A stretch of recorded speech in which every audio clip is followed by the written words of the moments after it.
Every morning, Zuri shared her breakfast with a quiet man sitting under the mango tree. His clothes were torn, his shoes full of holes. People laughed at her kindness. But one evening, a golden car stopped beside her, and that same beggar stepped out, wearing a black suit. Everyone froze. And that's when Zuri learned the truth. She had been feeding Africa's hidden billionaire. The morning air in Atlanta carried that faint smell of rain, soft and fresh, like the sky was washing the city clean after another long night. Students rushed past the bus stop near Fulton Street, juggling coffee cups and backpacks, earbuds tucked deep to block out the world. Among them was Zuri Allen, a 22-year-old college student with tired eyes but a bright smile that refused to fade.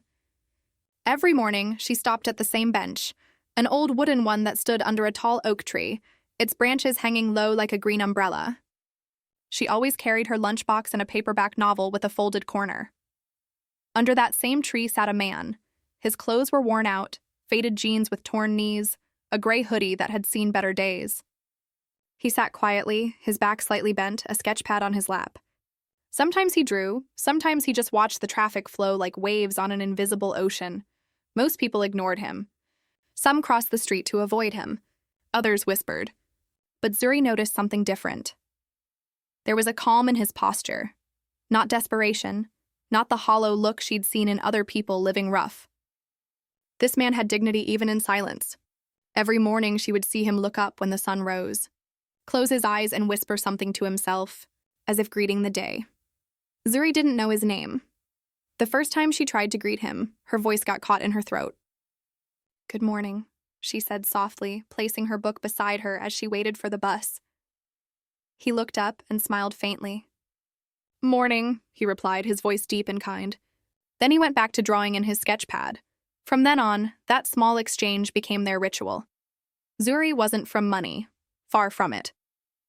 She was on a partial scholarship at Atlanta Metro College, studying graphic design while working evenings at a small cafe called The Blue Mug. Her rent was late more often than she liked to admit, and she'd learned how to stretch one meal into two. But she had a rule. No matter how little I have, someone else has less. That morning, she'd packed rice and beans with a boiled egg, her favorite cheap lunch. She sat down, noticed the man again, and realized his sketch pad was empty today. His fingers trembled slightly. The wind was cool, and she noticed his shoes. One had a sole half torn off. Her heart ached a little. She hesitated, then opened her lunchbox. "You haven't eaten, have you?" she asked gently. He looked at her, unsure if she was serious. People didn't usually talk to him, let alone offer food. "I'm fine," he said politely. Zuri shook her head. "No one's fine on an empty stomach." She slid the lunchbox toward him. "Please. I made too much anyway. It wasn't true, but she didn't care." For a moment, he studied her face.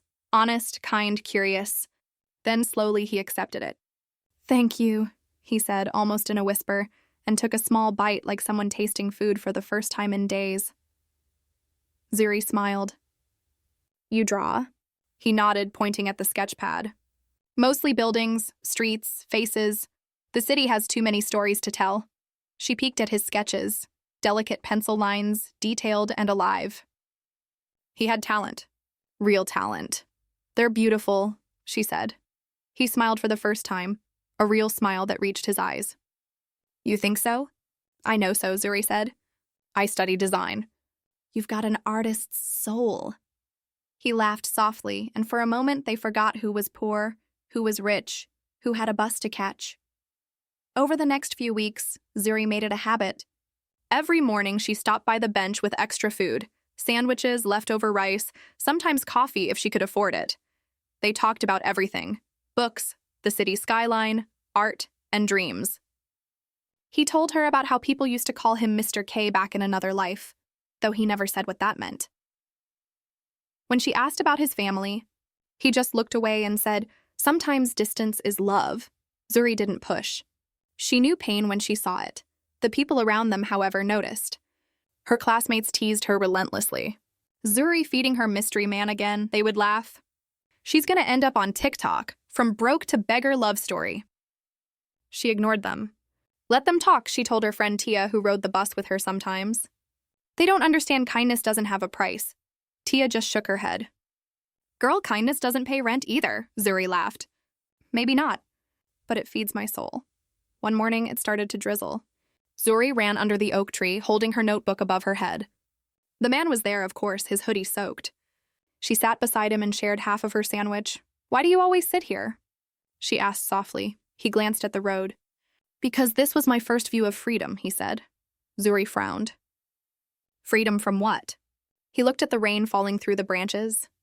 From a life that looked perfect, but felt empty. She didn't know what he meant. But the sadness in his tone made her heart heavy. After a pause, she asked, What's your name? He hesitated, then smiled slightly. Kato, Zuri repeated it softly. Kato, nice to finally meet you. That evening, when Zuri got home, she couldn't stop thinking about him. The way his eyes softened when he talked about art. The quiet dignity in his silence. The strange calm he carried, as if he'd known wealth and lost it, or maybe walked away from it by choice. Something in her heart whispered that their paths hadn't crossed by accident. She didn't know it yet. But under that old oak tree, a story had already begun, one that would test kindness, love, and truth in ways she could never imagine.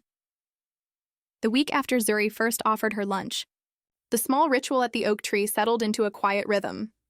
Mornings in Atlanta usually blurred into the same hurry, buses arriving late, car horns, people scrolling on their phones. But for Zuri, the 5 minutes under that tree were a little world that paused. She saved coins from her cafe job and planned her day around those moments. On Tuesday, the sky was a clear blue, and the air smelled of cut grass and warm pavement.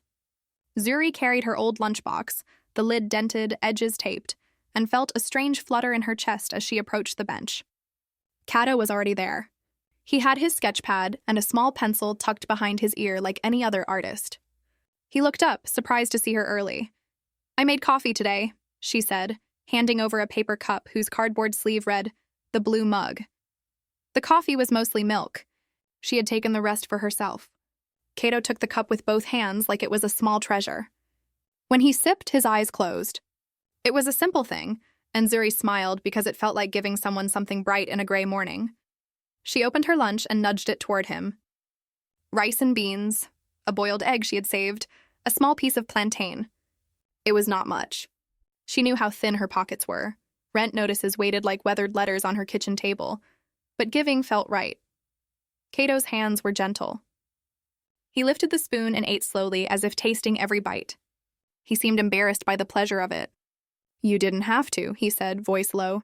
Zuri laughed softly. I wanted to. She watched him eat, and something in her mind opened. A place where she could feel safe giving and not being judged. There was a softness in Kato's face when he spoke afterward. A small, childlike relief. They talked about small things first, the color of the bus line, a poem from the book Zuri read the week before, the way the city smelled after rain. Then Kato asked a question that changed the air between them. What are you studying? He asked. Graphic design, she answered. I draw for a campus zine sometimes. I want to make posters and maybe one day work with a studio that makes real films. She laughed at the word real, like it was huge and far. What about you? What do you do besides draw? She added, curious. He looked at his sketch pad and ran his thumb across the pencil marks, not wanting to meet her eyes. I used to work with buildings. I studied architecture a long time ago, he said. But now I watch the city in pieces. I draw faces of doors and the shadow under the bridges. He sounded like someone who had once been part of a crowd but had stepped back to study it.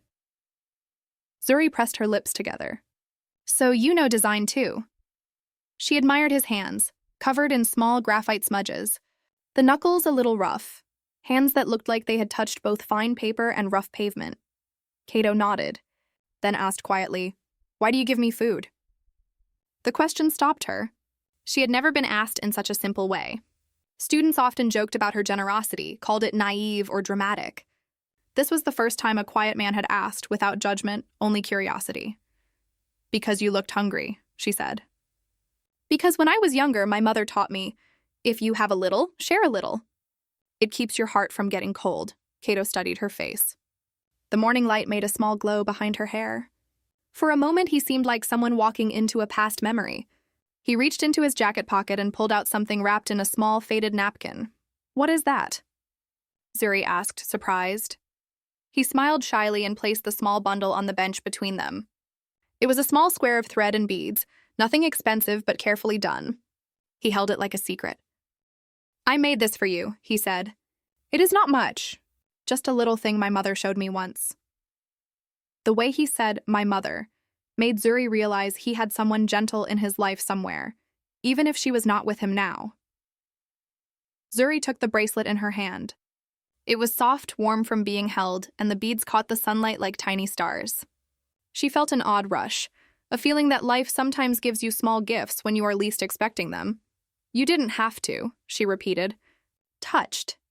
Cato shrugged and looked toward the busy street, avoiding her eyes. "You gave me food. This is the smallest way I can say thank you." They sat together as the city sounded around them. A bus braking, a vendor calling out, the laughter of students walking to class. No one else paused to notice the quiet exchange on the bench. For them, the world was ordinary. But for Zuri, holding that small bracelet felt like a beginning.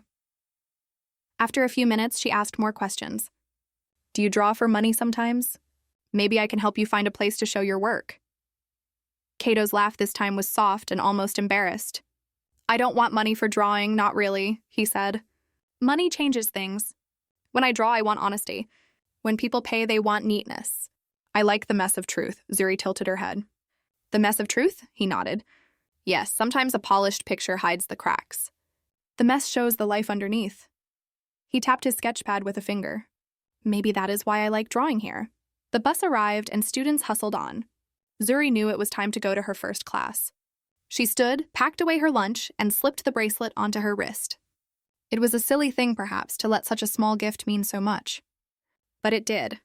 She felt its presence like a warmth against her skin, a quiet reminder of a morning when she had chosen to walk into another person's small world.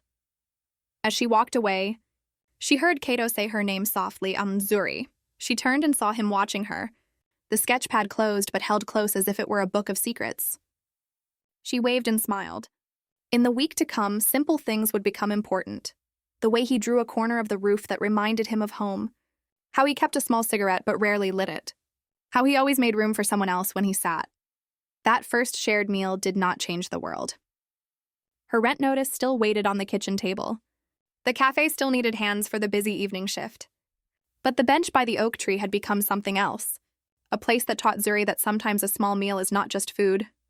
It is a doorway. She walked to class with the bracelet warm on her wrist and a strange light in her chest, like the beginning of a story that had not yet found its ending. And Cato, under the oak tree, turned his face to the morning, feeling that the world had given him one small, honest thing in return. Word spread faster than Zuri expected. In a college where gossip traveled quickly through group chats and sleepy campus lawns, a small kindness could become a story by lunchtime. The bench under the oak tree was only a few steps from the art building, and students passed it every day. Someone took a picture once, then another. Someone else joked and shared it with a caption. Within a week, people began to talk. At first, the talk was small and light, like sounds you hardly notice. "There goes Zuri feeding the homeless artist again," someone said, and it became something to laugh about during morning coffee lines. A few friends teased her in ways that were not cruel but sharp with curiosity. "Are you saving him for later?" they asked. "Is this a charity project for your design class?" Zuri laughed with them when she could, but inside she felt a small, steady discomfort. The teasing made her think of the student loan letters and the nights she skipped dinners to pay a bill. The laughter felt like a hot wind that wanted to dry up the good part of what she had done. She was not looking for attention. She only wanted to feed someone who needed food. Tia, her closest friend, watched more carefully than most. Tia had grown up in the same neighborhood and had learned the language of survival, how to read a landlord's tone, how to stretch a dollar, how to keep quiet about worry. She had seen Zuri give before, and she respected that. But Tia also worried. "People will take this the wrong way, Zuri," she said one afternoon while they sat on the steps of the library. "They will say you're trying to be a saint, or worse, that you want something back." Zuri stirred her coffee slowly. "Does it matter?" she asked. "I feed him because it is right." "It matters because people talk," Tia replied. "And talk changes things." Zuri wanted to argue, but she knew Tia had a point. The crowd had power. It could push a person up or pull them down. It could make a small kindness into a spectacle. It could make the man under the oak tree into a joke or a headline. She felt the weight of that possibility like a dark cloud over something sunny. On campus, the whispers grew bolder. A few students who felt lonely for drama began to invent details. They said Cato, the man at the bench, was conning her. They said he had a past they had heard of, a story with missing pieces. Someone claimed he once lived in a mansion. That rumor spread like spilled paint, blotting everything with suspicion. Zuri tried to ignore it, but one evening she overheard a group of classmates at the cafe where she worked. "He's acting," one said. "Why draw all day? That's a trick. She should stop feeding him." Zuri's hands went still. She kept serving coffee, but her mind felt cold. The idea that someone would invent harm for someone else made her stomach twist. She thought of Cato's hands and the graphite on his fingers, of his quiet smile, of the way he had given her that little bracelet. It felt wrong to believe the worst without proof. It was not just students. Even some faculty members raised eyebrows. "Charity is kind," Professor Daniels said to a small group after a lecture. "But we must be careful. Good intentions can cross boundaries." His voice was gentle. But Zuri read between the lines. He was suggesting she be cautious about personal involvement with a stranger. That night, when the college dorm lights blinked off and the cafeteria grew quiet, Zuri sat in her small room and thought. Her mother had told her stories about the village their family came from, stories of people who shared mangoes and bread and who held each other when storms came. Those stories taught her that kindness was a currency more valuable than money. Yet she also knew cities were different. Here people held judgment like a coat and wore it in public. The next morning, Zuri noticed something else. Cato's bench had a new shadow. Someone had left a piece of cardboard with writing on it. It was rude, short, and public. A note at the edge of his world. "Go away, faker," it read in blocky letters. The cardboard was not the handwriting of one of her classmates. It looked older, jagged. Whoever had put it there wanted to sting. People passing by glanced, snickered, and then hurried on. Zuri felt anger rise, but it was a soft heat that calmed quickly. She thought of kindness as something stubborn, like a weed that breaks through concrete. She moved the cardboard aside, folded it, and stuffed it in her pocket. She did not want the hate left in the open. She wanted it hidden in a place where it could not be shown to others like a trophy. When she sat down, Cato noticed right away. He looked at the folded cardboard and then at her. "They write things I cannot fix," he said quietly. She handed it to him. "Then keep it away from them," she said. "Let them not see what they want to see." Cato's eyes softened. He touched her wrist just for a second, with the gentleness of someone who feared his own strength might scare people. "Why do you stay?" he asked. "Because you are a person," Zuri said. "Because when I look at you, I do not see the cardboard." He smiled then, a smile that was a little like forgiveness. "I am glad you stay," he said. The whispers continued. So did the cardboard notes and the jokes. Zuri learned to set them aside like litter. She walked through the campus as if wrapped in a thin coat of resolve. Tia helped her sometimes. She sat on the bench for a while, keeping watch. Sometimes other students curious about the rumors came by and listened respectfully. Once, a kind older woman from the neighborhood brought Cato a hot soup and left a small note of her own. "Thank you for your art. Keep drawing." Little acts like that stitched a softer edge to the ragged gossip. But it was the late-night messages that hurt the most. Someone on social media set up a page with pictures and jokes about the oak tree artist. It had comments that were cruel and private messages that crossed into personal mockery. Shewa, an art student who liked the same books as Zuri, sent a message of support and anger to the page owner. "Leave him alone," she wrote. That small act of defense felt like a lighthouse in thin fog. Zuri began to speak up, quietly, to those who would listen. She told the truth in small, simple statements. He is kind. He is not asking for more than food sometimes. She did not try to argue with the loudest voices. She only showed up to the small ones who wanted to hear. A few people began to change the tone. They brought him extra scarves when it was cold or a small bottle of water on hot days. A little secret kindness grew like a garden in hidden spaces. One afternoon, a young woman with a phone and an art portfolio stopped by the bench. She watched Cato's fingers move as he penciled a line and then asked if she could see more. He showed her sketches with pride and she smiled broadly. "These belong in a gallery," she said. "Do you have a place to show them?" Cato looked at Zuri, then laughed softly. "I do not look for money for my drawings," he said, but the woman left him her number anyway. The crowd never completely changed. Some people still whispered and snickered. But slowly the conversation shifted. It was less about the joke and more about the person. This small swing came from a few kind acts that others did not see at first. A woman offering soup, a student bringing a scarf, a tiny gallery owner offering a space. Zuri walked through the campus with a new patience. She had learned that whispers do not always mean defeat. They might be a test. She had learned to stand with a gentle courage that does not shout but does not bend.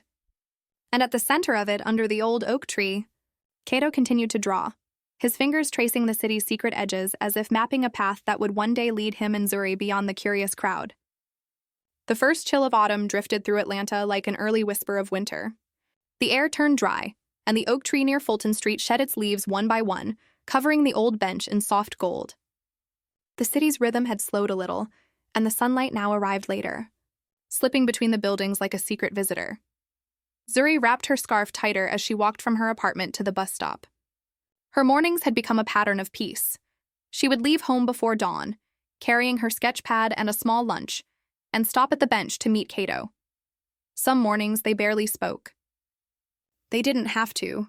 The silence between them had become comfortable, filled with the sound of pencils scratching and cars passing. That day, the air smelled faintly of cinnamon. A bakery across the street had begun its morning batch. Zuri spotted Cato sitting on the bench, head bent low over a small piece of paper. His hands moved slowly, and for once there was a nervous energy in his movements. It wasn't like him to fidget. Usually he drew like someone in meditation, calm, patient, careful. "Morning," she said, smiling. He looked up, startled, then smiled back. "Morning, Miss Zuri," she laughed softly. "You keep calling me that." "You deserve respect," he said simply. Kindness should be treated with honor. Zuri sat down, placing her lunchbox between them. "Honor is a big word for peanut butter sandwiches," she teased. Cato smiled, eyes glinting. "Maybe, but I've learned that big things often hide in small ones." She tilted her head. "You sound like one of those poets my mom used to read on Sundays." He shrugged. "Poetry is just truth dressed in rhythm." She liked that answer. They ate quietly for a while. Zuri told him about her classes, a project on branding design, and a small competition her department was hosting. Cato listened with real interest. He asked questions that made her think, questions no one else seemed to care about. "You like designing for people?" he asked. "Yes," she said, smiling. "I like telling stories through images. Maybe that's why I like talking to you. You draw stories too, just with a pencil instead of words." Cato looked down at his hands. "Maybe we're both storytellers," he murmured. When they finished eating, Zuri packed up her lunchbox and stood to leave. She had a quiz that morning and didn't want to be late. "See you tomorrow," she said, but Cato didn't answer right away. He kept looking at the paper he'd been working on earlier. Finally, he said quietly, "Wait, I have something for you." Zuri turned, confused. "For me?" He nodded and reached into his jacket pocket. From it, he pulled a small piece of cloth, neatly folded. He handed it to her, and his hand trembled slightly. Zuri unfolded it. Inside was a bracelet, thin, simple, but made with beautiful detail. It had tiny wooden beads carved into shapes, and a single small charm at the center, a spiral, carved from what looked like copper. The workmanship was delicate, almost too perfect to have been made by someone with so little. She looked up, speechless. "Cato, did you make this?" He nodded. "I carved the beads from leftover wood scraps I found near the construction site. The charm, that was from an old keychain I found. I cleaned it. It's not gold," he added quickly, "but it's mine." "I wanted you to have it," Zuri's throat tightened. For a moment, she couldn't speak. No one had given her something so personal in a long time. Not since her mother passed years ago. Not since she'd learned to celebrate birthdays alone. "You didn't have to do this," she said softly. He shook his head. "You gave me food when I was invisible. You gave me warmth when I thought the world had forgotten my name. It's not much, but I wanted you to have something to remember that you made a man feel human again." Zuri blinked, her eyes stinging. "You don't owe me anything." Cato smiled, that small, quiet smile she had learned to love. "Then call it friendship." Zuri looked at the bracelet again. "It's beautiful," she said. "But you're wrong about one thing." He raised an eyebrow. "What's that?" It's not much. It's everything. For the first time since she'd met him, Cato laughed, a full, unguarded laugh that drew looks from passers-by. It was warm, deep, and rich, like the sound of a forgotten melody returning to life. It made her laugh, too. As she slipped the bracelet onto her wrist, Cato's expression softened. "It fits," he said. "It does," she whispered. "Perfectly." That evening, when Zuri got home, she couldn't stop staring at it. She turned her wrist again and again, watching the little copper spiral catch the fading sunlight that slipped through her window. It felt heavier than it looked, as if carrying a story she didn't yet know. Her roommate, Tia, noticed right away.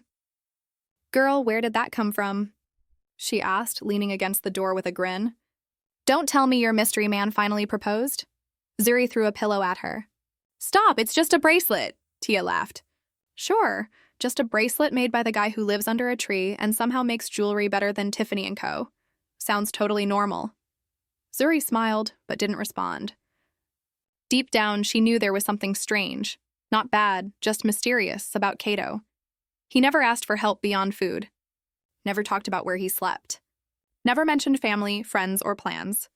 And yet everything he made or said carried purpose. His words, his art, even his silence, all of it seemed carefully measured, like someone used to being watched. Before she slept that night, she took off the bracelet and placed it on her nightstand. She whispered to herself, "He's special, isn't he?" Then she smiled and closed her eyes. Outside, the city buzzed with nightlife, cars, sirens, laughter from rooftop bars.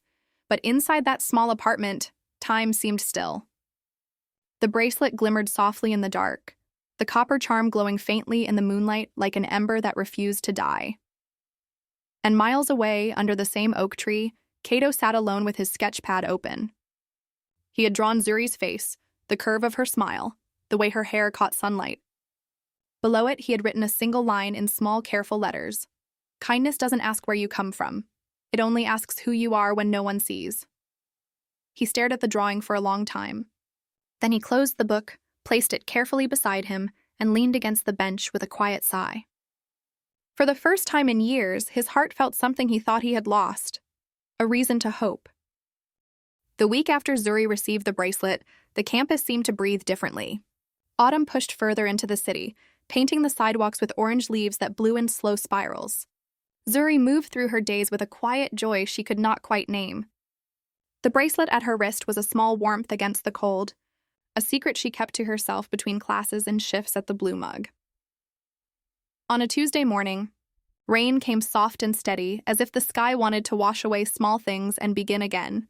Zuri wrapped her scarf close and hurried toward the oak tree. She thought of the little things she wanted to tell Cato, about a poster she'd designed, about a funny professor comment. She expected to find him hunched over his sketch pad, fingers stained with graphite, a small smile waiting. The bench was empty. At first, she thought he had stepped away for a moment. Maybe he'd gone to buy something, or maybe the rain had driven him to a bus shelter. She waited, umbrella tapping in the puddle, watching cars slide by. Minutes passed. People hurried under umbrellas. A dog streaked past on a leash. But Cato did not appear. She sat on the bench, holding her coffee like a small, warm sun. Her heartbeat seemed louder in her ears. When the bus arrived, she tried to tell herself he would come back. Still, the empty bench felt wrong, like the final stanza of a poem missing its last line. By noon, she grew worried. She called Tia between classes and asked if she'd seen him. Tia frowned. "I saw his sketch pad on the corner of the square last night," she said slowly. "But I thought maybe he left it there for later." Her voice held strain they had not used before. "Zuri, why don't you check the nearby shelters?" Zuri's steps were quick as she moved through campus, following the route she knew by memory. She asked the coffee vendor, the janitor, the security guard. Each person shook their head or shrugged. "Haven't seen him today," they said. A secretary in the art building gave her a list of places where outreach groups sometimes sent those in need. Zuri stuffed the list into her pocket and followed it like a map. She walked to a shelter beneath an overpass where volunteers passed out blankets. A woman at the table recognized the description. "We saw him a few days back," she said, pressing a paper cup into Zuri's hand. "He said he'd be back soon." Her tone was kind but tired. Maybe he had to move. Each answer sounded the same, unsure, polite, non-committal. The city had many pockets where people could disappear for a day or a week. The idea of Cato slipping away into one of those hidden places made her stomach drop. She felt a fragile fear, like a small bird fluttering against a closed window. That evening, as campus lamps glowed and shadows grew long, Zuri returned to the oak tree. She ran her fingers over the bench as if it might hold a scent of his coat. The bracelet at her wrist felt heavier than before. She sat and waited until the cold pushed through her shoes. Hours passed. The university grew quiet. Night buses hummed in the distance. She finally walked back to her apartment with wet hair and a raw knot in her chest. Sleep did not come easily. She thought of every small moment between them. How he had closed his eyes when drinking her coffee, the way he had laughed when she joked about poetry, the careful way he handed her the bracelet. She felt the empty bench like a missing piece of a puzzle. She imagined him alone under far corners of the city, hungry, or worse, hurt. Her mind strayed to the worst images and then forced itself back to simple hope. Maybe he had found work. Maybe he had to leave for family. The next morning, she searched again. She followed a tip from a local shopkeeper who mentioned seeing a man with a sketch pad near the train station the night before. Zuri pushed through crowds of commuters, scanning faces, looking for the graphite smudges and the patient way he held himself. She asked the police station quietly if anyone had filed a complaint or had been found. They recommended she post a flyer. She printed one at the campus library, a simple picture of a man with the description she knew by heart, tall, calm eyes, always with a sketch pad. She left copies at coffee shops, the student center, and the shelter under the overpass. As days turned, the reports came back thin. A woman said she had given him a scarf in an alley behind a thrift store. An older man said he'd seen him board a bus heading toward the far side of the city the previous night. Another student said he had seen a man who matched Cato's description near an art supply shop. None of the leads were firm. Each time Zuri thought she'd find him, she arrived a minute too late. Each time she felt hope bloom and then fade like a candle breath extinguished, the campus began to offer small kindnesses of its own. A professor in the art department, moved by the flyers and by Zuri's steady search, opened his office one evening to those who would listen. He spoke quietly of the city's invisible people, of how easy it was to be unseen even in a crowded place. His words made students bring scarves and food parcels to a small table near the shelter. They left them for those who needed warmth. For Zuri, those acts felt like spokes in a wheel, small, steady rotations that might bring someone home. A week passed and the bench remained empty. Zuri felt each day like a slow tide pulling away the safe parts of her life. She kept working at the cafe, kept attending classes, kept showing up to lectures with the bracelet on her wrist, but a thin shadow followed her, worry braided with the awkward attention of curious classmates. People asked how she was doing as if they expected grief or drama. She smiled to them and forced normal conversation. But at night, she sat by her window and watched the campus lights until sleep arrived in small, exhausted pieces. Then on the 9th day, a small miracle of mundane things happened. A sketchbook was found at the bus loop by a couple of students waiting for a late bus. The cover was worn, and inside were detailed city drawings, alleys, faces, bridges, that looked like Cato's hand. The students brought it to the art building, where the professor recognized the style instantly. He called Zuri. Her hands shook as she opened the book she had dreamed of holding. The drawings were raw and honest, each page stored with notes and small lines written in the margins. One page held a small folded paper, a note in careful handwriting. Zuri unfolded it with care. Inside were a few lines. For Zuri, keep this between the city and you. She let out a sound that was part relief and part a soft cry. Someone had left a sign that he was alive. The found sketchbook proved he had been near the bus loop, that his hand still made lines across paper, that his life, messy and uncertain, was still held purpose. That night, for the first time in days, Zuri slept deeply. She placed the sketchbook beside her like a talisman. The bench would still be empty come morning, but the missing gap was less sharp now. She realized that she did not own answers.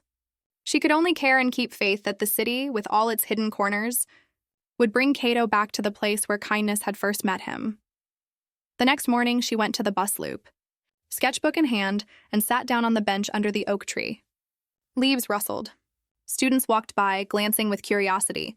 Zuri ran her fingers over the pages of the book and traced Cato's strokes like a map. She whispered to the bench, as if it might know where he had gone.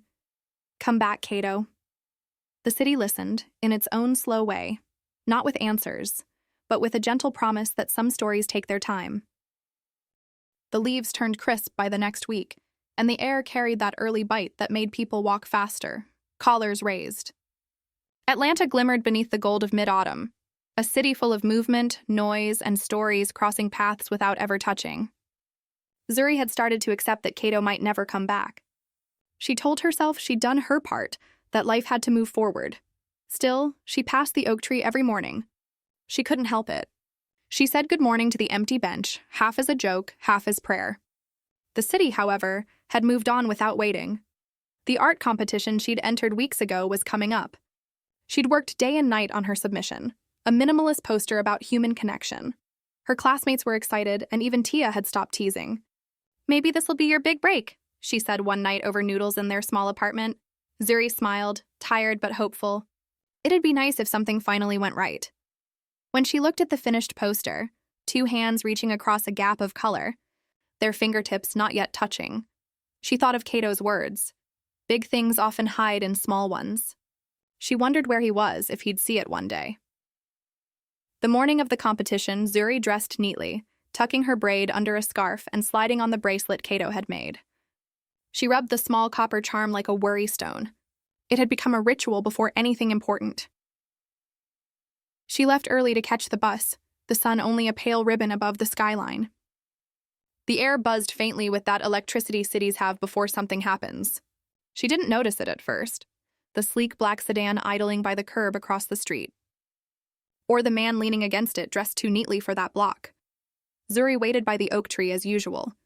The bus was 5 minutes late. She sipped her coffee and glanced around. The man by the sedan seemed to be watching her.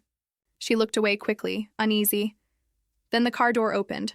Out stepped another man, tall, calm, wearing a charcoal suit that looked tailored. His posture was too steady, too familiar. He adjusted his cuffs and turned his head slightly. Zuri froze. It was Cato. Her breath caught somewhere between disbelief and relief. His beard was trimmed, his hair neatly cut. The hoodie and worn jeans were gone. In their place, a crisp white shirt, a black tie. He looked different. But the eyes were the same. Those deep, kind eyes that had studied her quietly each morning. He crossed the street slowly, ignoring the curious looks from students. The driver stayed by the car, engine humming. Zuri stood there, coffee trembling slightly in her hand. "Cato?" she said softly. He smiled. The same quiet smile, but now it carried something else. Authority. Distance.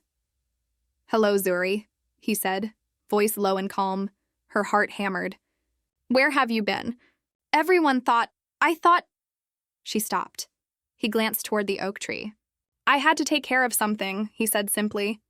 Then he looked back at her, the faintest warmth in his gaze. "You waited." "Of course I did," she whispered. "You just vanished." He nodded slowly, eyes thoughtful. "I know, I'm sorry. I didn't mean to disappear on you. Things were complicated." Zuri couldn't find the right words.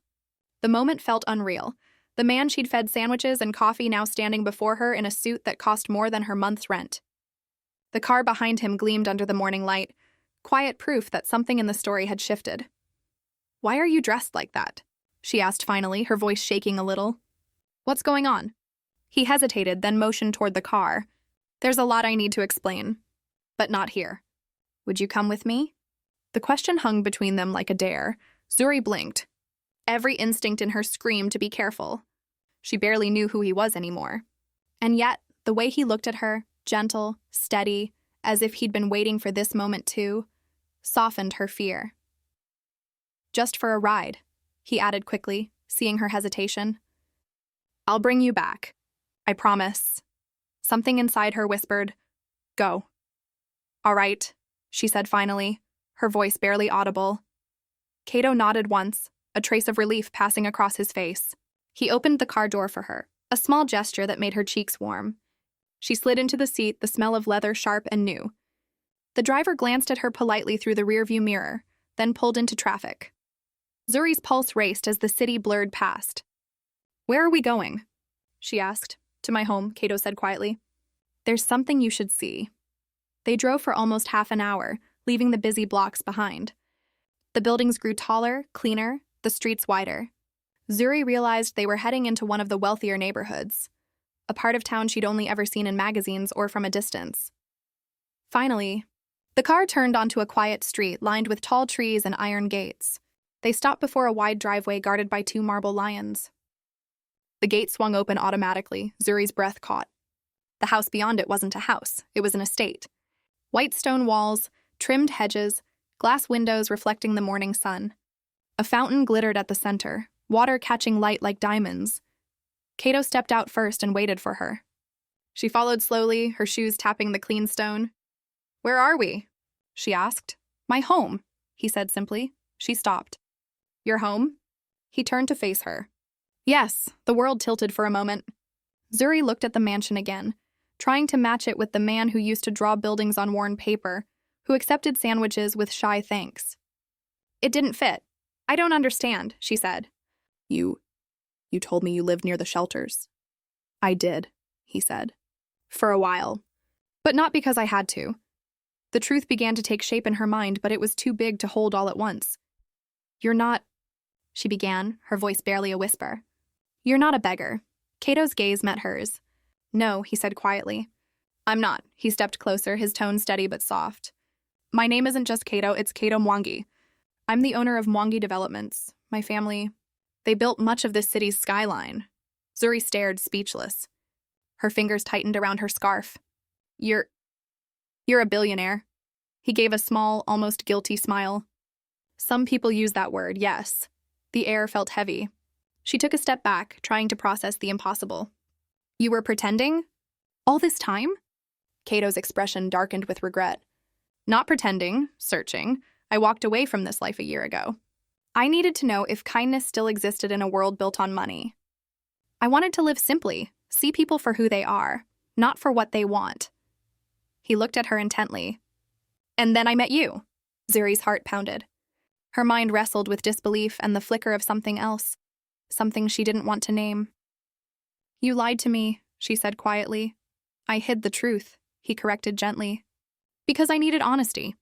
And you gave me that." She looked down at the bracelet on her wrist, the wooden beads, the copper charm.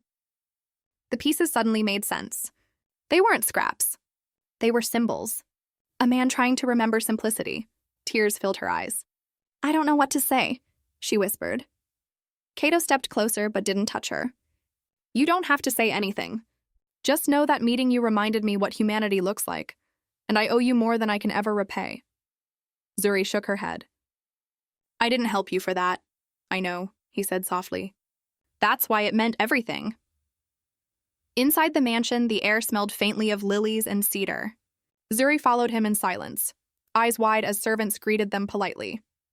Every sound seemed distant, the echo of heels on marble, the whisper of air through high ceilings. When they stopped in the grand hall, Cato turned to her.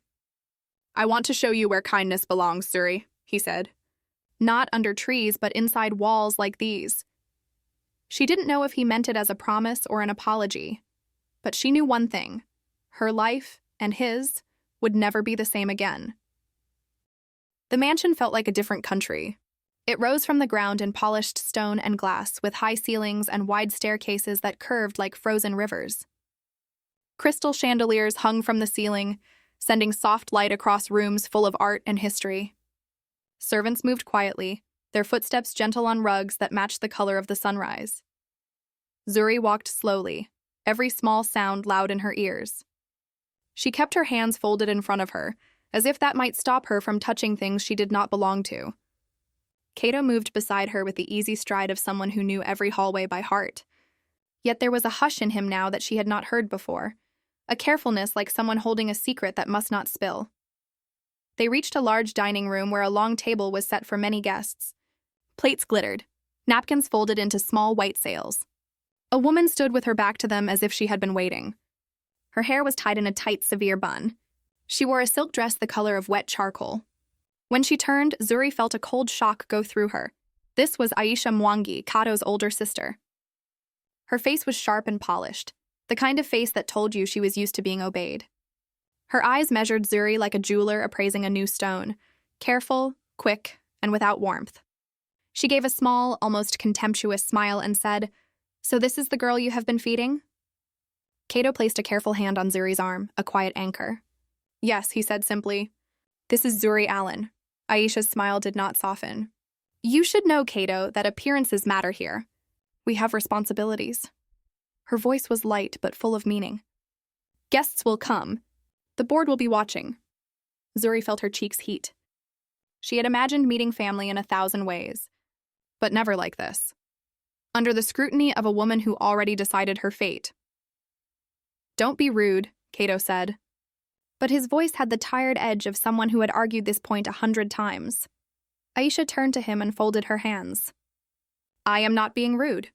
I am being practical. She looked at Zuri again. Tell me, Zuri, how did you meet my brother? Zuri answered honestly, her voice steady though her heart thudded. I met him by the oak tree near campus. I brought him food sometimes. We talked. The words sounded small in the grand room. Aisha's eyes narrowed. You gave him food, she repeated. And you were rewarded with this? She gestured at the bracelet on Zuri's wrist like a judge pointing to evidence. He could have... Her voice faltered as if she could think of sharper accusations but held back. Cato stepped between them. Stop, he said, a quiet command. She did what she wanted. There is no reward here. A stillness stretched across the room like a held breath.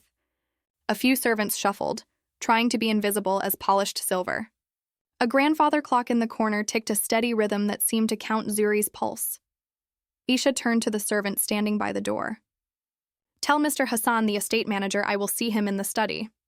The servant bowed and left. Aisha's lips pressed together as if she had fixed something inside her face. She looked back at Zuri. We have rules in this house, Zuri. The world outside sees what we do as a sign. It brings attention we do not need. People will talk, Zuri swallowed. Who cares what people talk about? She asked suddenly, not meaning to speak so loudly.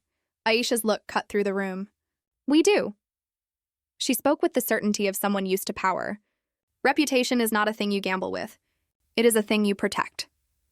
She turned to Cato with a soft, cruel smile. And you know this, brother. Cato did not answer at once. He closed his eyes for a moment, then opened them and met Aisha's gaze. I know, he said, but sometimes reputation is not more important than truth. Aisha looked at him like someone who had heard a bad joke. Truth, she repeated. Truth does not pay taxes, Cato. Truth does not keep our workers safe or our projects running. You cannot teach the world to be kind and forget the rules that keep us alive. Her words landed like cold stones. Zuri felt tiny between family duty and the kindness that had led her here. She wanted to tell Aisha that people were more than image, that a sandwich could mean more than a headline. But the room hummed with invisible things: money, duty, the quiet pressure to maintain a name. Her words would be small. Aisha sat down at the head of the table with an effortless motion.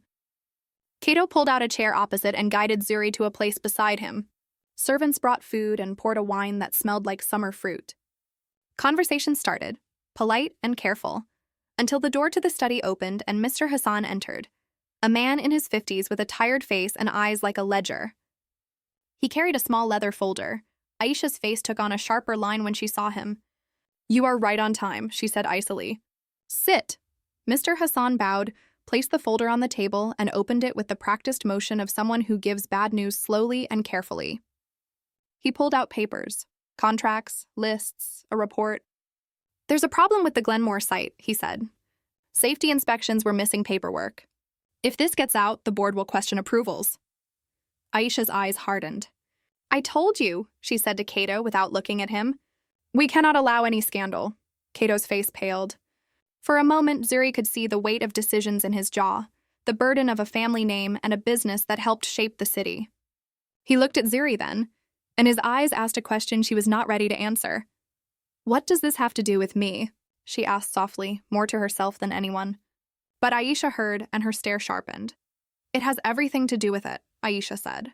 Secrets have a way of coming to light. People like your brother who disappear, who try to live two lives. It draws attention. We must be careful who knows what. The conversation turned away from Zuri then, but the words hung in the air like dust motes. Secrets, safety, scandal. These were not simple ideas in that room. They were lifelines. Zuri realized she had stepped into a world where kindness had a price and where small acts could be measured against balance sheets. After dinner, Cato led her out to a small terrace that overlooked a carefully tended garden. The night air smelled of jasmine, and the city far below twinkled with lights. For a moment, he was the man she had known before the suits and the mansion. Quiet, thoughtful, worn by a life that asked too much sometimes. "I'm sorry you had to meet my sister like that," he said. Eyes on the distant skyline. Zuri shook her head. "No, I understand. You have responsibilities." Her voice was gentle, and there was no shame in it. "I never wanted to be a problem for your family." "You are not a problem," he said. "You are a reminder." He took her hand for a brief second, warm and real. "But I must protect you. My family, and they will not understand. They will try to make this something it is not."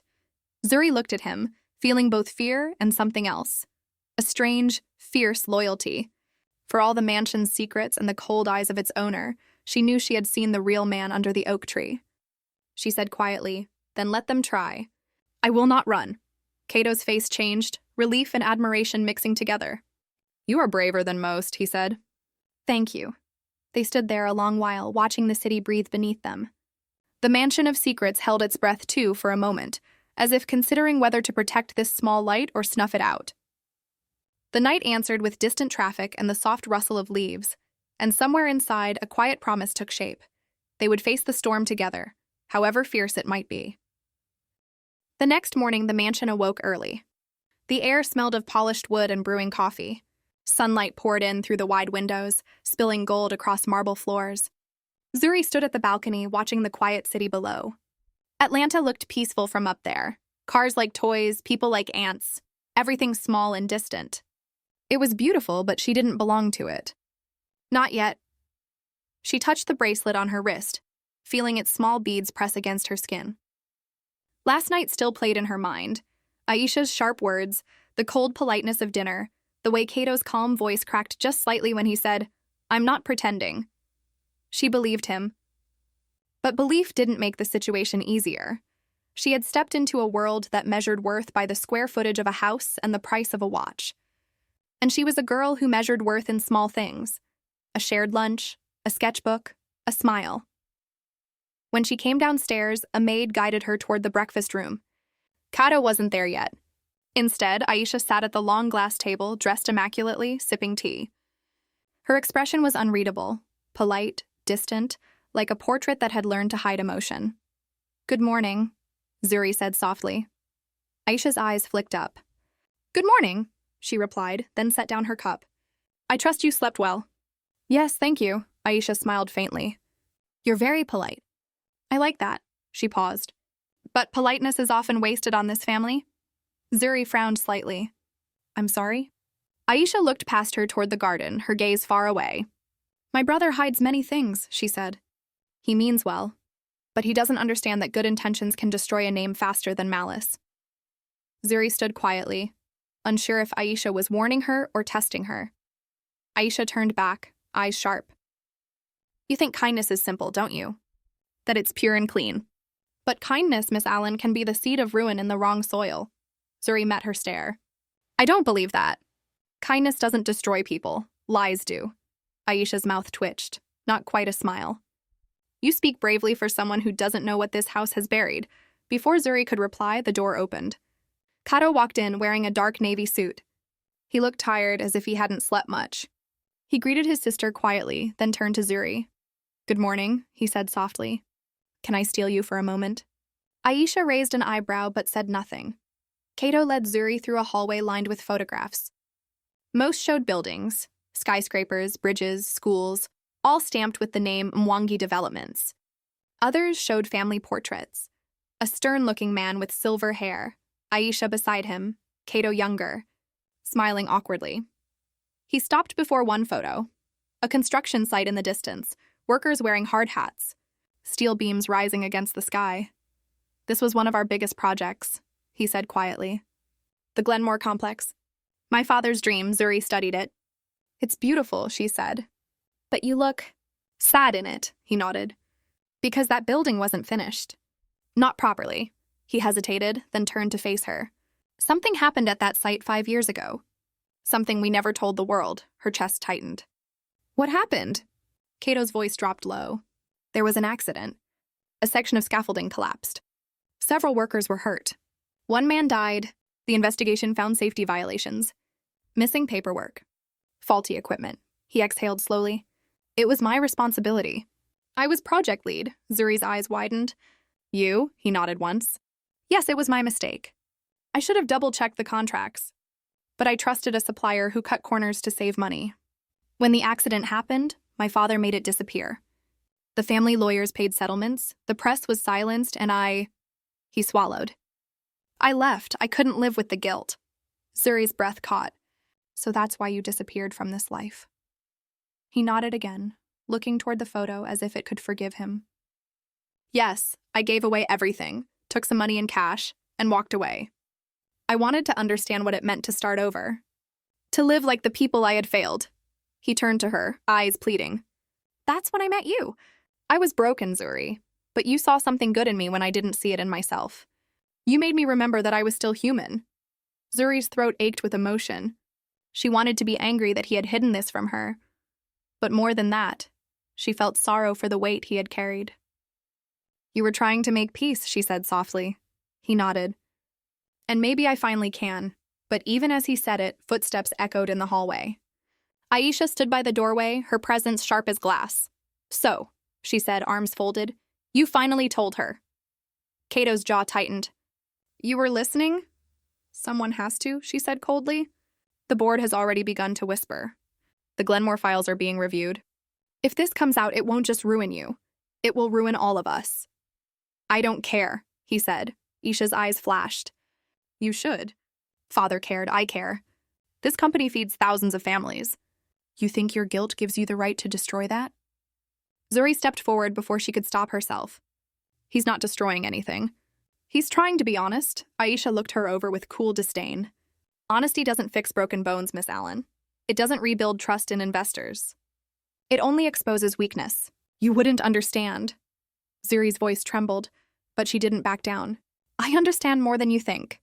I grew up watching people hide behind lies to keep their jobs. My mother said a lie can buy you comfort, but it can't buy you peace. Maybe your family should learn that. Aisha's expression hardened, but something flickered behind her eyes. A flash of shame, maybe, or memory. You talk like you've never had to protect anyone, she said finally, and walked away. Cato sighed deeply. She won't forgive me for this, he said. Zuri touched his hand gently. Then let her be angry. Truth has to start somewhere, he smiled faintly. You sound like someone my father used to quote. He said truth is a fire, it burns what it must. Then let it burn, she said. For the first time in years, Cato laughed. A small, tired laugh, but real. He took her hand fully now. If I lose everything, Zuri, I still win if I keep you near me. Her chest tightened. Don't talk like that. But deep down, she knew what he meant. He had lived with secrets for too long. And secrets, once released, have a way of reshaping everything.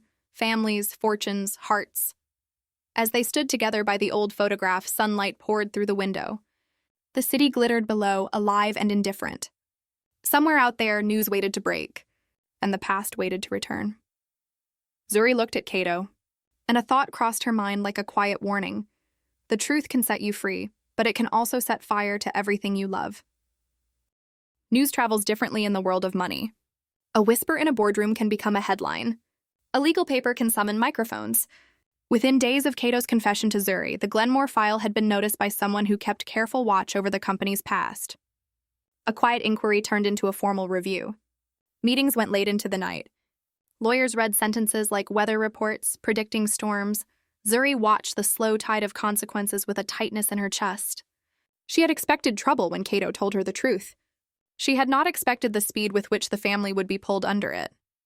Aisha moved through the mansion like someone trimming hedges, fast, exact, and without mercy. She called in advisors, spoke to board members, and arranged a press statement that smelled of careful distance. Cato, she said one morning in the study, voice low but sharp, you have always been sentimental. But sentiment cannot be listed on a balance sheet. This is bigger than you. She tapped a printed report on the desk. Investors will panic if this goes public. The stock will fall. People will lose jobs. You must make a choice. Cato's face was pale, his jaw tight. He had thought telling the truth would make him lighter, but now the weight pressed back in different shapes. He looked at the papers like a man reading an old injury. "What do you want me to do?" he asked. "Say it was an older misreport that has been corrected. Blame the contractor. Promise stronger safety protocols. Offer compensation quietly. Let us control what happens." Aisha's voice was steady, practiced. "We can fix this without shame." Cato rubbed his forehead. The room hummed with the quiet power of decisions. He could imagine the headlines. Mwangi Developments faces safety probe, and feel the cold that would follow. He could imagine families worried and workers doubting. He could also imagine the man whose life had ended because of a corner cut. His stomach twisted. Outside, Zuri waited in the small sitting room, hands folded. She had watched the conversation and now listened to the pause between words. When Aisha left the study, she walked past Zuri and did not meet her eyes. Her silence was louder than any greeting. Cato came out slowly. He looked older than his years. He sat across from Zuri and took her hands in his. "They want me to cover it," he said simply. "To hide the truth and promise fixes." His voice was flat, tired. Zuri felt the air go thin. Her mind raced. The meals she had shared, the bracelet on her wrist, the sketchbook, they were not small things anymore. They were part of a whole story that had people's lives folded into it like paper cranes. "What will you do?" she asked. He looked at the paper in his hands, then at her. "I can sign the statement. I can do what Aisha asks. The company will survive and many lives will be safe financially. Or I can tell everything. The accident, the missing reports, the decisions that led to it. If I do that, our stock may crash. We may lose projects. People might lose jobs. My family will hate me. The business could collapse." Zuri felt her heartbeat pound in her throat. The choice was not simple. If he hid the truth, he would protect the company and perhaps many workers who depended on their paychecks. If he told the truth, he would risk disaster but honor the memory of those who suffered. Both paths carried harm and both carried justice in different forms. She thought of the man who had died at Glenmore. She thought of the workers who had been injured and the families who had been paid hush money. She imagined how it would feel to be the child of one of those workers, learning the truth years later and feeling lied to. She imagined her own mother's voice in her head. "Truth brings peace, Zuri, even if the road is hard." Cato squeezed her hands. "I do not want to hurt anyone," he said. "But I cannot keep living with a hidden life." Zuri breathed in slowly. The world outside the mansion continued on. Buses, students, coffee shops, unaware of the moral storm in this house. She had a sense, small and clear, of what her answer would be. It was not clever or safe. It was what she believed. "You must tell the truth," she said quietly. "Even if it costs everything." His eyes widened. For a moment, shame and fear crossed his face like a shadow. "You don't know what that means," he said, voice raw. "Careers vanish. People lose homes." "I know what losing means," she replied. "My mother used to make choices that lost us small comforts, so we could keep our name honest." She said, "Some debts are not money. They are peace of mind." I believe her. He looked at her then, and there was something like awe in his expression. He had hidden from his past to silence the guilt. Now the choice to reveal would not only free him, it would test whether the world could accept the cost. He sat in silence for a long minute, then stood. "If I do this," he said finally, "I will accept the consequences. I will appear before the board. I will tell the press. I will open our files and show what happened. I will arrange compensation openly. If people lose jobs, I will pledge funds to rehire and rebuild. I will not run." Zuri felt a mix of fear and pride gather in her chest like weather. "And if they refuse?" she asked. "Then we will face what comes," he said. "Truth will be my path. I would rather lose everything than keep the voice of someone who died silenced." It was brave, and it was dangerous. By noon, the board met. Reporters smelled a story and began to circle like birds. Aisha moved through the rooms at the company headquarters, her face a mask. She argued and pleaded and urged caution. Investors called. Lawyers drafted cautious statements. Cato walked into the meeting with his head held high, though his hands trembled. Zuri waited in the lobby, her breath shallow. When Cato rose to speak, his voice was steady, surprising everyone. He told the assembled board what had happened at Glenmore. He described the missing reports, the faulty equipment, the decisions made to save money. He told them how his father had silenced the issue and how he had fled in shame. He said he would open the records and offer full public apologies. He promised to fund a reparation program and to install independent safety audits. Murmurs ran through the room. Aisha's face closed like a door. Some board members looked shocked. Others looked furious. Outside, cameras caught the flashes of answers, and social feeds lit up like fireflies. The company's shares dipped briefly in the next hour, and headlines appeared online before the meeting ended. Zuri stood as the story unfolded, palms sweaty, heart on fire. She felt the cost in her bones and the rightness in her voice. People would suffer. People would also be heard. The choice had been made. When the press conference happened that afternoon, Kato stood beside Zuri. He looked at her and mouthed, "Thank you." She gave him a small nod back, feeling both afraid and certain. The world had changed in a single morning. The fallout would come. Legal fights, angry shareholders, and family things broken beyond easy repair. But as they walked out of the building together, Zuri felt a strange lightness. Choices are heavy, but some carry a strange relief. The relief of no longer carrying a secret. The path ahead would be hard. People would judge them. But Zuri thought of the dead man at Glenmore and of the many small meals that had once been ignored. She knew they had chosen the harder road, the one that might mend what had been torn. And for the first time since she had met Kato under the oak tree, she felt like the right thing had been done. The next morning, Atlanta didn't wake up quietly. It buzzed like a hornet's nest. Every screen, every phone, every morning show carried the same headline. Billionaire Kato Mwangi confesses to hidden construction scandal. Photos of Kato leaving the press conference, hand in hand with Zuri, were everywhere. Some showed her face clearly, others caught only her profile, but the captions were the same. The mysterious woman who stood beside him. The world loves a scandal more than a sermon. And this one had both. Inside the Mwangi mansion, tension hung heavy in the air. Servants whispered in corners.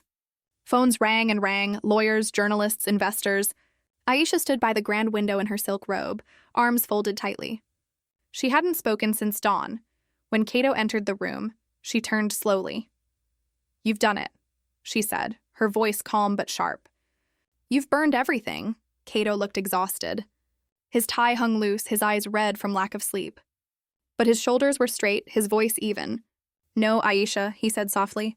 "I've finally cleaned the ashes," she laughed bitterly. "You've destroyed a legacy. Do you understand what you've started? Stock is crashing, the board is panicking, reporters are camping outside. And for what? To make yourself feel pure?" He took a step closer. "To make things right." "There is no right," she hissed. "Only survival." Behind her, the morning news murmured on a large flat screen. A reporter's voice echoed through the hall. In a stunning turn of events, Kato Mwangi admitted to concealing critical details in the Glenmore accident, vowing to pay reparations and resign as CEO. Aisha turned toward the screen and then back to him. "You think stepping down makes you noble? It makes you weak. You've embarrassed this family." Kato's tone was steady, but his eyes were soft. Not angry, just sad. "I'd rather be an honest failure than a decorated liar." For a moment, silence filled the room. Even Aisha couldn't find a quick reply. She stared at him, the fury in her face melting into something else. Fear. "This world doesn't forgive Kato," she said finally. "It doesn't remember kindness. It only remembers headlines. When the city forgets your confession, we will still live with the ruin." He nodded slowly. "Then I'll rebuild, piece by piece." In another part of the city, Zuri sat at a cafe table, her laptop open, trying to study but unable to focus. Her phone wouldn't stop vibrating. Friends, classmates, even reporters messaged her. "Is it true? Were you the one who convinced him to confess? They're calling you the girl who changed the billionaire." She switched the phone to silent and stared out the window. Across the street, a group of students whispered and pointed.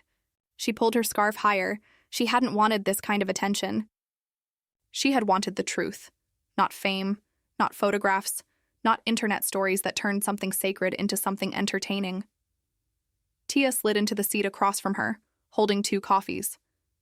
"You look like someone who hasn't slept in a week," she said softly. "I haven't," Zuri admitted. "Every time I close my eyes, I see his face on those screens." Tia handed her a cup. "You did the right thing, you know," Zuri smiled weakly. So why does it feel so wrong? Tia took a slow sip. Because doing right is messy. People think truth brings peace, but it brings fire first. Peace comes later, if you're lucky. Zuri stared at her reflection in the coffee. Do you think people will forgive him? Tia shrugged. People forget faster than they forgive. But he'll stand tall again, with or without the world's applause. And you? Zuri looked up. What about me? You'll have to decide what to do with the version of you the world just invented, the girl who made a billionaire tell the truth. Zuri gave a tired laugh. I just gave him a sandwich. Yeah, Tia said, smiling. And look what it started. By evening, Cato held a small press briefing in front of the company's headquarters. Reporters swarmed like bees around honey. Cameras flashed. Microphones stretched forward. Zuri stood a few steps behind him, not as decoration, but as anchor. Cato's voice came calm, clear, every word heavy with truth. My name is Cato Mwangi, he began. For years, my company and my family built this city's skyline. We also built silence around mistakes that should never have been hidden. 5 years ago, men were hurt because I failed to act. A father died, a son never came home. The world forgot, but I did not. I walked away from my wealth to remember what it means to be human. And in that time, I met someone who reminded me what kindness looks like when it expects nothing in return. He turned slightly, looking at Zuri. Cameras caught the moment. I was fed by someone who had little but gave freely. And that single act, a simple meal under an oak tree, changed everything. Because she saw me not as a name, not as a company, but as a man trying to begin again. Zuri's throat tightened. She felt hundreds of eyes shift toward her, and she wanted to vanish but at the same time, she stood a little taller. Cato continued, his voice steady. Today I step down from my position as CEO of Mwangi Developments. I will dedicate my efforts to rebuilding the trust I broke, to ensuring no family ever suffers because of hidden mistakes again. Wealth means nothing if it is built on silence. To those who trusted me and feel betrayed, I understand. To those who were harmed, I will spend the rest of my life making it right. He paused, breathing deeply. And to the woman who reminded me that compassion is still alive, thank you. The crowd erupted in noise. Reporters shouted questions. Cameras clicked furiously. But the only sound that mattered to Cato was the quiet one, the faint whisper of Zuri exhaling behind him, a breath that said, I'm proud of you. By nightfall, the announcement had gone viral. Social media was divided. Some praised him for honesty. Others called it a performance. Hashtags trended, shared truth in the city, Cato Mwangi confession, Zuri and Cato. Inside the mansion, Aisha watched the coverage in silence. Her expression was unreadable. Mr. Hassan, the estate manager, stood nearby with folded hands. Will you speak to him? Hassan asked quietly. Aisha shook her head. Not yet. Let him have his applause. We'll see what's left when the cameras leave. But even she couldn't ignore the small shift in public tone, the growing respect in the voices of some reporters, the cautious admiration from ordinary citizens. Truth had scorched the ground, yes, but it had also cleared it. That night, Zuri and Cato sat in the quiet garden of the mansion. The city lights glimmered in the distance, faintly golden like candles. Cato leaned back, eyes heavy but calm. You did it, she said softly. We did it, he corrected. She smiled faintly. How do you feel? Like I've been walking barefoot on fire, he said. But it's good to feel something real again. Zuri rested her head on his shoulder.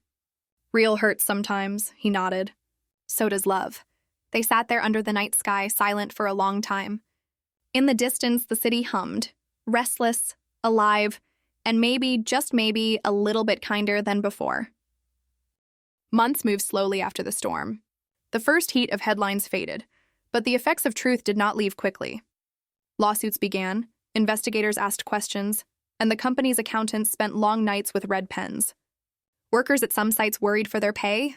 Investors watched numbers like surgeons watch monitors. The city hummed with news and judgment. Cato and Zuri learned quickly that courage has a long trail. Saying the truth felt like stepping off a cliff. After the fall, they discovered the ground was not empty, but it was full of work. They had to build steps for people to climb back up. Cato did not leave the company alone. Even after he announced his resignation, he stayed to help organize the transition. He met with lawyers, with families of the injured, with unions and inspectors. He opened files that had been hidden away. It was painful. Names scrolled across paper like wounds reopening. Some families accepted offers quietly. Others demanded full truth and public apology. Cato listened. He apologized with words that sometimes cracked and sometimes were steady. He promised money, jobs, safety training, and independent audits. He pledged the company would fund medical care for injured workers and scholarship funds for the children left behind. Aisha watched from the side with a face carved in rules and habit. She had not forgiven him, but she could not deny the work that followed his words.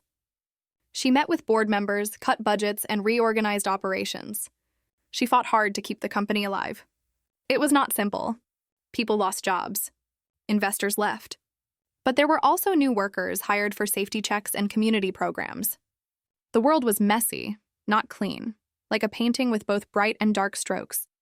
Zuri, who had once been a student with a small lunchbox, became part of the work in ways she never expected. Cato set up the Mango Tree Project, a small foundation named for the oak tree by the campus where they first met. Its purpose was simple: to help people who were invisible in the city. Those who slept on benches, those who worked in dusty sites, those whose names rarely reached the evening news. The project would provide meals, medical care, and training programs. It would also fund safety audits of construction sites and make free legal advice available to workers. Zuri ran the project's small community office with the same care she had once put into her sketchbook. At first, people did not take it seriously. Some thought it was a PR trick, a lipstick on a wound.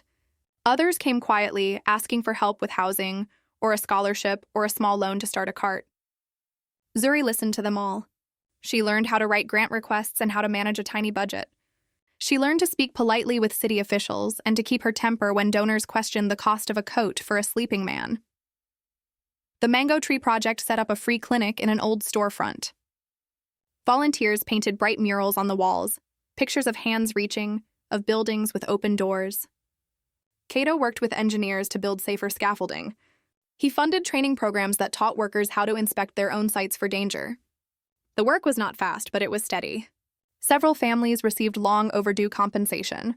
A small playground was built where construction had once left a hole in the ground. People began to notice the slow change. The city newspaper ran a small piece about the foundation that did not judge but listened. "Small hands help the city heal," the headline said. Some critics still called it a stunt. Others called it genuine. In public, Cato's name was still attached to scandal, but it was also attached to action. In private, he met with families late at night in small rooms, apologizing until there were no more words to say. He gave money, yes, but he also gave time, the thing people had always wanted most. Zuri watched him work and felt both pride and worry. The man who once drew quietly on a bench now spoke at community meetings, his voice steady as a rock. But nights were long.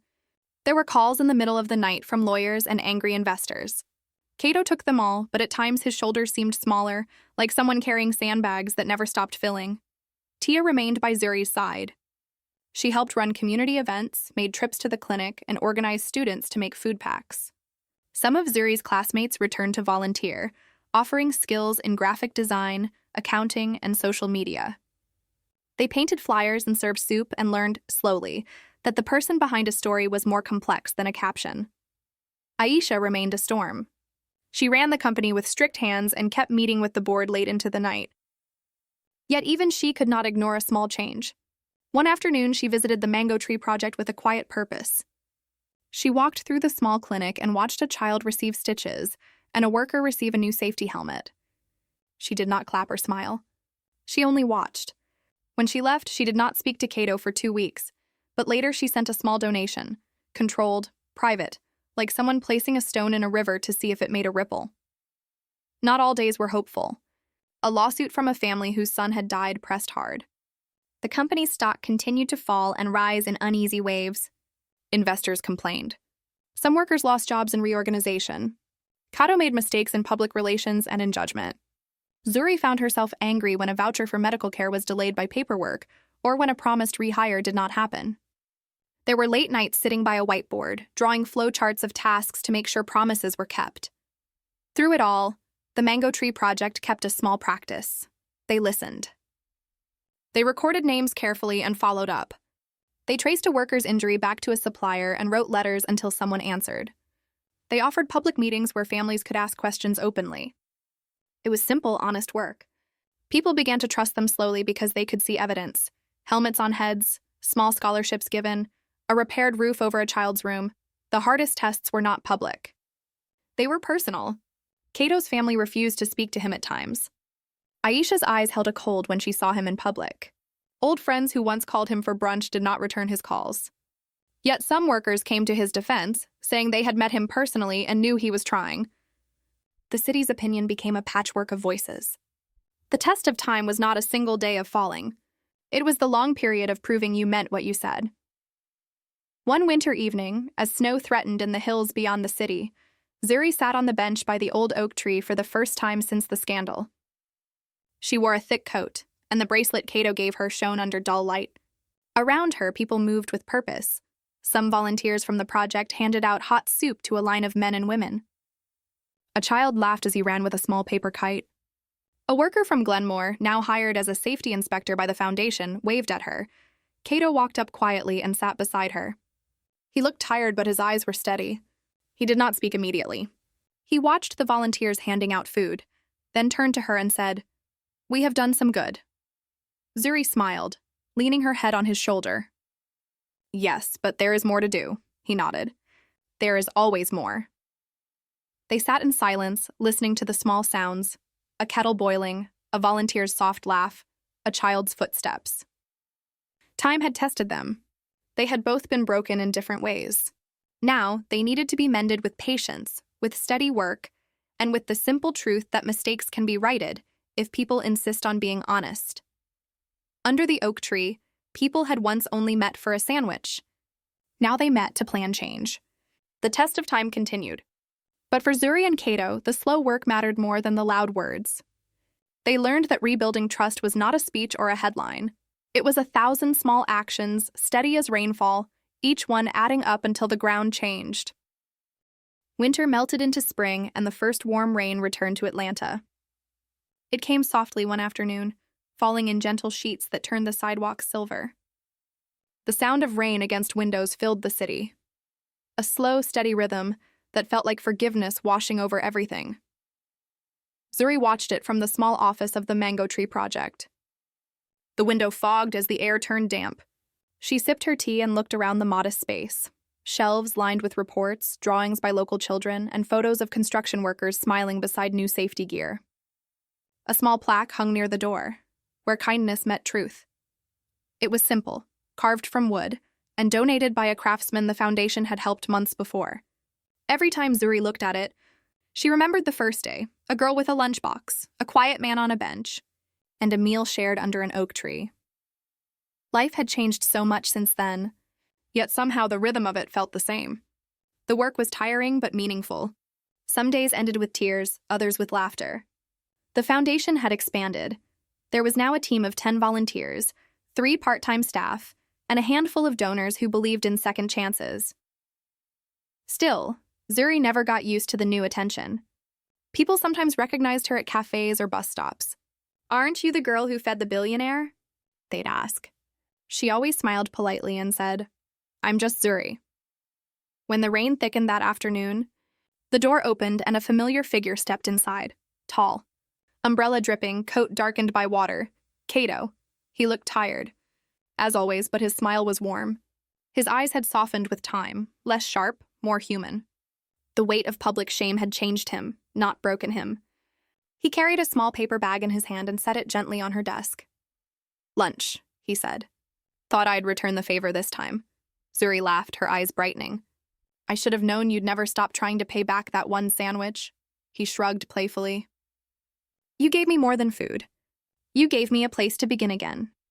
She unwrapped the lunch: rice, vegetables, and a few pieces of fried chicken. "You cooked this?" she asked. He smiled sheepishly. "Don't look so shocked. Turns out even billionaires can use a frying pan." They sat by the window, eating quietly while rain painted ripples on the glass. For a few moments, the city outside disappeared, and they were simply 2 people sharing a meal, like before. No scandal, no cameras, no expectations. After a long silence, Cato spoke softly. The company is stabilizing, he said. Aisha's been negotiating with new partners. Investors are starting to come back.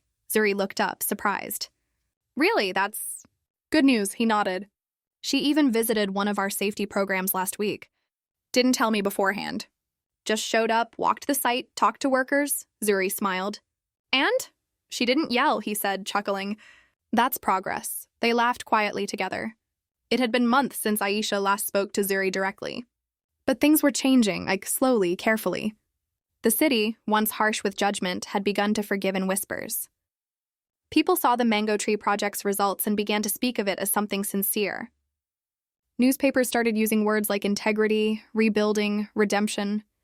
Cato looked out the window, his voice quieter. She still blames me for everything. But I think she's starting to understand that we can build again, even if it's smaller. Zuri touched his arm. You did what was right. Time is doing the rest, he smiled gently. Time and you, she looked away, shy. You always say things like that. Because they're true. Later that afternoon, they drove to the old neighborhood near Fulton Street. Cato had something planned. Rain fell harder now, and the car's wipers moved in steady rhythm. Zuri looked out, watching buildings rush by, each one carrying a memory. When they turned onto the familiar street, her breath caught. The oak tree was still there, taller and greener than before. But now, around it stood a small open shelter built by the Mango Tree Project, a place where people could sit, eat, and rest. Beneath it, a few volunteers were serving hot meals to a line of workers, some in worn jackets, some with tired eyes. A handmade sign read, "Free lunch." No questions asked. Zuri covered her mouth, moved beyond words. You rebuilt it, she whispered. Cato nodded. I thought it was time to give back where it all began. He parked, and they stepped out into the rain. The volunteers waved when they saw them. One, an older woman with kind eyes, called out, Mr. Mwangi! Miss Zuri, come join us. They walked over, their shoes splashing in shallow puddles. Zuri helped serve soup, laughing as rain soaked her scarf. Cato stood nearby, handing out cups of coffee, chatting with people as if he'd known them forever. No cameras. No reporters. Just people helping people. As they worked, a small boy tugged on Zuri's coat. Miss, are you the lady from the picture? He asked shyly, pointing to a flyer showing her with Cato at the foundation event. Zuri knelt and smiled. Maybe, why do you ask? He shrugged. My mama said you're the one who made rich people remember poor people.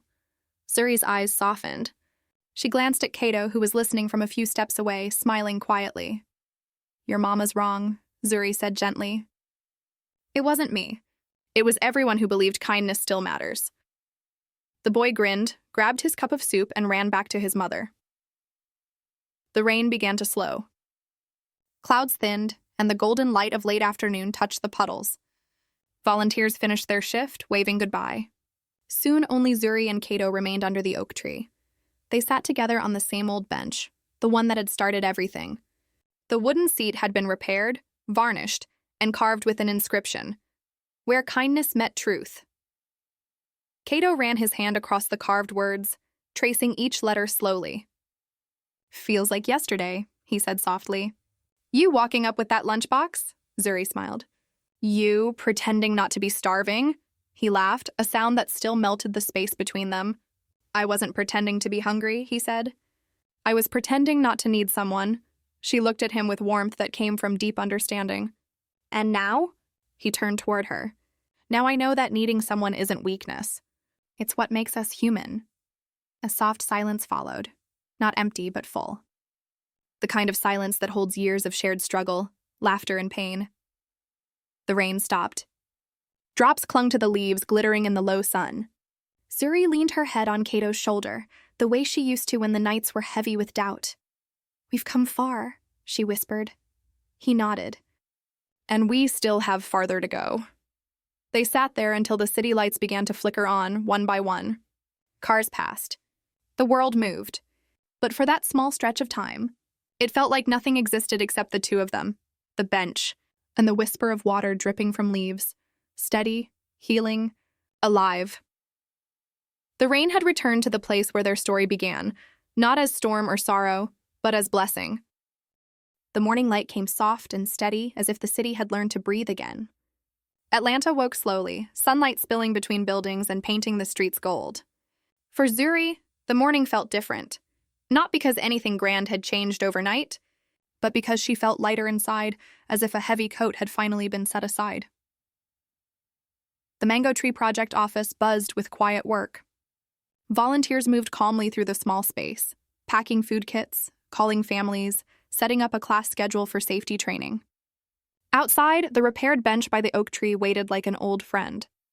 Children's drawings were taped on the office wall, bright suns, big hands, and a painted house that looked like a smile. Zuri walked through the room in her comfortable shoes, stacking flyers and checking the volunteer board. Working since dawn had become normal for her. The foundation had grown into something real. Not only a charity, but a place where people learned skills and found steady work. The scholarship fund had helped 3 students return to school. The safety audits had prevented 2 dangerous sites from continuing work without repairs. She smiled at a young woman who had just come in to sign up for a sewing workshop. "Welcome," Zuri said. "We'll save you a seat." The woman's face lit up. "Thank you," she said. "I heard about the class from my brother. He works at a site that used to be dangerous. Now he feels safer." Small sentences like that felt like gold. They were proof the work mattered. Cato arrived mid-morning carrying a box of books for the project's new small library. He looked different these days, less like a man learning how to be seen, more like a man who had found where to stand. He waved to Zuri and stepped inside, setting the box down gently. "New books?" Zuri asked, smiling. "Mostly practical ones," he said. "Guides on safety, small business tips, a few novels I think are good for winding down." He paused and looked around at the busy volunteers. "You did all this?"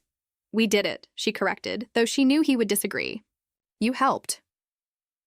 They moved through the office together, checking on volunteers, answering a few quick calls. The day's rhythm was calm but full. The foundation had become a place where the city's small troubles could be met with honest hands. Later, Cato asked Zuri if she would join him at the company's new community center opening that afternoon. It was a public event, a modest ribbon cutting for a program Mwangi Developments now ran in partnership with local unions. Zuri hesitated for a moment. She was comfortable under the oak tree and at the small office, but big public events were not her favorite. Still, she wanted to stand with him, not as a symbol, but as someone who had walked with him through fire. At the event, Aisha stood near the entrance, greeting visitors with a reserved expression. She wore a plain coat, simple and practical. When she saw Zuri approaching, she paused. For a long moment, her face was unreadable. Then she stepped forward, and Zuri felt that old tension like a cool wind. "Aisha," Cato said gently, and he nodded as if inviting peace. Aisha looked at Zuri for a long second. "You did something hard," she said finally, and there was no edge to her voice. "You stood by truth." "That took courage," Zuri blinked. "Thank you," Aisha's expression softened slightly. "My brother made a choice that hurt us all," she continued. "But you showed me that a single act can change a person. I have been proud of work that builds cities, not always the work that builds people. I am learning." Her voice was quieter than before. It was not full forgiveness, but it was a step. Perhaps the first honest step toward something better. Zuri nodded, feeling a small warmth that was almost like peace. That afternoon, the community center doors opened to a steady stream of neighbors, workers, families, students. The ribbon was cut. Cato spoke briefly about safety and honesty, about the need to do better. He thanked volunteers and promised continued support for the foundation. The crowd clapped politely, then with real feeling. It was not a triumphal moment. It was a careful one. People were still healing, but they were together in that healing. After the event, Zuri walked back to the oak tree with Cato. The bench had its usual small group. A man knitting, a woman reading, a boy selling small carved toys. It all felt familiar and yet new. The city was functioning, bones broken and set, slowly growing. They sat together and Cato took her hand. "You helped more than you know," he said. She looked at him, tired but sure. "You helped too. You chose to tell the truth." That mattered. They sat in quiet, watching people move. Zuri thought of all that had been lost and found, jobs, names, trust, quiet moments, and how unpredictable life could be. She also thought of her mother's voice, the thing that had guided her through hard choices. Be honest even when it is not easy. In a world that often chose comfort over truth, they had chosen differently. Months later, the lawsuit resolved with settlements and new safety measures put into place. Investors slower but returning, life moved on. The Mango Tree Project started an annual small festival to celebrate workers and art. Cato returned slowly to drawing, his sketchbooks filled with images of hands and city roofs and small moments of kindness. He sometimes painted murals with volunteers, turning blank walls into color that told stories of those who worked proudly and safely. Zuri finished her degree in graphic design. Her final project was a poster series celebrating hidden workers, their hands, their faces, their daily courage. The university recognized her work, and a small local gallery offered to display her series. It was not fame, but it was a quiet recognition that meant more. One evening, as the sun fell low and the city lights began to glow, Cato and Zuri walked through the neighborhood market. They held hands simply, without show. People recognized them, smiled, nodded. Life had not returned to be easy, but it had found a new rhythm. Honest, human, imperfect. They stopped by the old bench. A small plaque now sat at the base of the oak tree, framed by flowers planted by volunteers. It read simply, "Where kindness met truth may both grow here." Zuri touched the carved letters with gentle fingers. Cato wrapped his arm around her shoulder. They stood there a while, watching a boy hand a small carved toy to his friend. A volunteer setting down a tray of soup, a woman tucking a scarf around her child's neck. She leaned her head on his shoulder, and he leaned back with a soft smile. "We did not fix everything," Zuri whispered. "No," Cato said. "But we began." They sat as the city turned from day to night, the lights gathering like soft stars. In that moment, there was no loud applause or dramatic ending. There was only the small joy of two people who had chosen truth and kindness and had learned how to rebuild. A new morning had come for them, not a perfectly clean one, but a real one. And sometimes that is enough.